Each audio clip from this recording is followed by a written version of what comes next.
안녕하세요. 등대방송입니다. 오늘은 부가가치세 간이과세 기준과 신고 전략에 대해 핵심만 쉽고 정확하게 전해드리겠습니다. 부가가치세는 상품이나 서비스의 가치가 증가할 때마다 그 부분에 대해 세금을 부과하는 방식을 말합니다. 이에 반해 간이과세는 소규모 사업자를 위한 세금 계산 방식으로 일반적으로 매출이 일정 금액 이하인 사업자에게 적용됩니다. 예를 들어 사업자가 판매한 상품이나 제공한 서비스에 대해 직접 부가가치세를 계산하고 납부하는 대신 매출액의 일정 비율을 세금으로 납부하게 됩니다. 이러한 간이과세 방식은 복잡한 세금 계산을 간소화하여 소규모 사업자의 부담을 줄일 수 있습니다. 하지만 간이과세 사업자는 부가가치세를 공제받을 수 없으므로 매입에 따른 부가가치세 부담이 큰 사업자의 경우 일반과세 방식을 선택하는 것이 유리할 수 있습니다. 이처럼 부가가치세 방식을 선택할 때는 사업의 특성과 규모, 매입 및 매출 상황 등을 종합적으로 고려하는 것이 중요합니다. 부가가치세 간이과세 제도는 일정 조건을 충족하는 사업자에게 적용되며 이에 따라 세금의 부담을 줄일 수 있습니다. 도움이 되셨다면 구독과 좋아요 부탁드립니다. 더 알찬 정보로 준비하겠습니다. 이를 위해서는 일반과세 사업자와 달리 매출액이 예를 들어 어느 해 동안 4억 원 이하인 경우에 해당하는데 이는 조세특례제한법에 따라 매년 달라질 수 있습니다. 따라서 매년 이를 확인하고 필요한 서류를 준비하는 것이 중요합니다. 또한 간이과세자가 일반과세자로 전환하고 싶을 때는 예를 들면 12월 31일까지 납세서를 제출하면 가능합니다.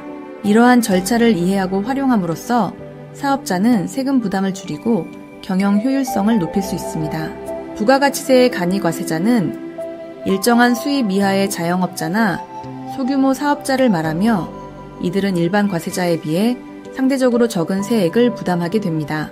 이는 간이과세자가 부가가치세의 계산 시 매입세액을 공제받지 못하기 때문입니다. 예를 들어 일반 과세자는 판매액에서 매입액을 뺀 차액에 대해 세금을 내지만 간이과세자는 판매액 전체에 대해 세금을 납부해야 합니다. 이로 인해 간이과세자는 세액을 줄일 수 있는 방법이 제한적입니다. 그러나 기업의 수익이 일정 수준 이하일 경우 간이과세자가 되어 세액을 줄일 수 있으므로 간이과세자 여부를 선택하려는 사업자는 사업 규모와 수익을 고려해야 합니다. 다만 이를 위해서는 사업자 등록증을 신청하고 매년 3월 말까지 해당 과세년도에 신고서를 제출해야 합니다. 부가가치세 간이과세자가 되면 매년 2월과 8월에 신고를 해야 합니다.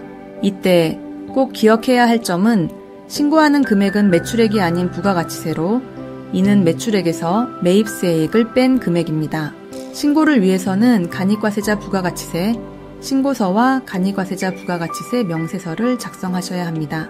신고서에는 사업자의 정보와 신고기간, 그리고 부가가치세하액을 기입하고 명세서에는 매출과 매입 내역을 상세하게 작성해야 합니다.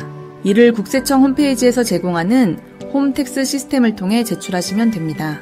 부가가치세의 간이과세자는 매년 1월 1일부터 12월 31일까지의 과세 기간 동안 사업장에서 공급받은 재화나 용역에 대해 부가가치세를 계산하고 이를 국세청에 신고해야 합니다. 이때 매출액이 일정 금액 이하인 경우 일반 과세자와 달리 부가가치세를 납부하지 않아도 되는 간이과세 제도를 활용할 수 있습니다. 시청해 주셔서 감사합니다.